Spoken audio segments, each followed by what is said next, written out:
Welcome back. This video is dealing with algebraic fractions. Hopefully you've already read the key ideas, so I'll jump straight into working a few examples and making sure you can follow what's going on. The first one, just simplifying algebraic fractions, is straightforward enough. I would just work left to right, numbers first, then letters, cancelling common factors, and you should get to your answer pretty quickly. You can see here, looking at the numbers, 14 and 7. Highest common factor there is 7. 7 goes into that 7 once and into 14 twice. There's one x on the bottom and there's an x squared on top. That means x is a common factor and I can cancel out one of the x's. Finally, there's a y on the top and a y on the bottom. I can cancel out one of the y's. Remember, when you're cancelling out, you're actually making it 1 over 1 because any number divided by itself is 1. Looks a bit messy if you do it that way. It'll be a lot neater if you do it in your book. But to clean it all up, we've got the negative sign still, we've got a 2, we've got an x, and on the bottom we've actually cancelled the entire common factor. So although it's true I could write over 1, when it's in the denominator we don't usually worry about doing that, so we just end up with negative 2x. Let's have a look at this second example here. You can see we've got 44 minus 11x divided by negative 11. First thing is, be careful. I cannot simplify this until I have factorized that numerator. Remember, you can only cancel common factors. Luckily, this one's pretty easy to see what the common factor is. 11 is the highest common factor. Goes into 44 4 times and goes into negative 11x, negative x times. In the denominator, I have negative 11. So you can see the 11s are going to cancel. Now, although I could leave my answer theoretically as 4 minus x over negative 1, that's a very ugly looking thing. What we do with that one is, generally when you've got two terms with a negative between them, and I want to divide by negative 1, what's going to happen is they're going to switch around and just become x minus 4. That's the sort of shortcut you do in your head. In reality, what I'm doing is I'm just multiplying the top and bottom by negative 1. That's going to ensure that the negative 1's cancel and become 1, so I don't need to write the denominator then. Negative 1 by 4 gave me the negative 4, and negative 1 by negative x gave me the positive x. So that's the way I would simplify that one.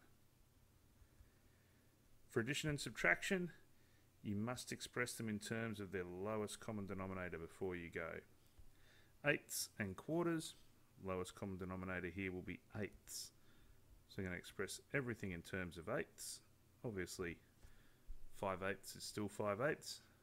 3/4, to get 4 to equal 8 I need to multiply by 2. Doing the same to the numerator, 3/4 is the same as 6/8. So my answer is 11/8.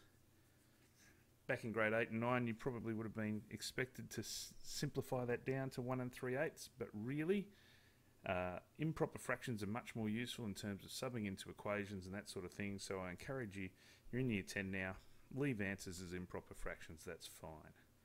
Let's continue a bit more with these fractions. These aren't even algebraic ones, so we should be all over these. Don't be tempted to find the common factor of 96, although that'll work. Find the lowest common factor if you can, lowest common denominator. So 8 and 12 both go into 24. If you want to just crystallise your thinking a bit more clearly, make it easier for you to see, the 12 needs to be multiplied by 2 to equal 24, so I go 2 times 5 equals 10. Remembering multiplying the top and bottom by the same number maintains the equivalence in the fractions. I've got a minus sign this time, so I keep that there. To get 8 to equal 24, I needed to multiply it by 3, so I do the same to the numerator. So I end up with 10 minus 9 over 24, or 1 over 24. Last one over here, we've got 3 divided by 2y minus 7 over 9. There's no obvious lowest common denominator there, so in this case, the lowest common denominator is going to be the product of the two denominators. 2 by 9 is 18, and we've got y there. Obviously the first fraction, I needed to multiply the denominator by 9, so I do the same to the numerator. The second fraction, I needed to multiply by 2y over 2y. So now taking care of the numerators, 9 3s are 27, minus 7 by 2y is minus 14y. And that's your answer. I can't simplify the y's because they're not common factors. Y isn't a factor of the entire numerator. I can't cancel out the even number, the 2 that goes in a 14 and 18, because again, 2 is not a common factor. And I can't cancel the 3 in the 18 and 27 because it's not a common factor. You can only cancel out common factors, which means the expression must be factorised. In this case, the numerator doesn't factorise, so I know I'm done. Multiplication, simplify first, cancelling common factors, then multiply. Makes your life easier. Don't be tempted with the x's. X is not a factor of the numerator on the right-hand fraction there, but you can see that 3 and 6 share a common factor of 3. 3 goes in a 3 once and in a 6 twice. Then it's just a matter of top times top, bottom times bottom. So 1 times x minus 1 is just x minus 1. And 2 times x is 2x. On the second example here, you'll see that this time x plus 3 and x plus 3, the entire numerator on the left is exactly the same as the denominator on the right. So really they are common factors with a 1 in front of them. That allows me to cancel out the x plus 3's, and I've got 1 by 4 equals 4, divided by 9 by 1 is 9, so just 4/9. What looked complicated is actually nice and easy. Finally, division. When you're dividing by a fraction, you multiply by the reciprocal of the second one.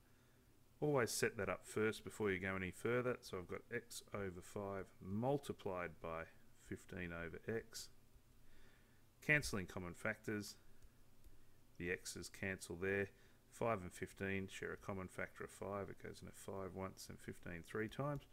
So in actual fact, that simplifies just to 3.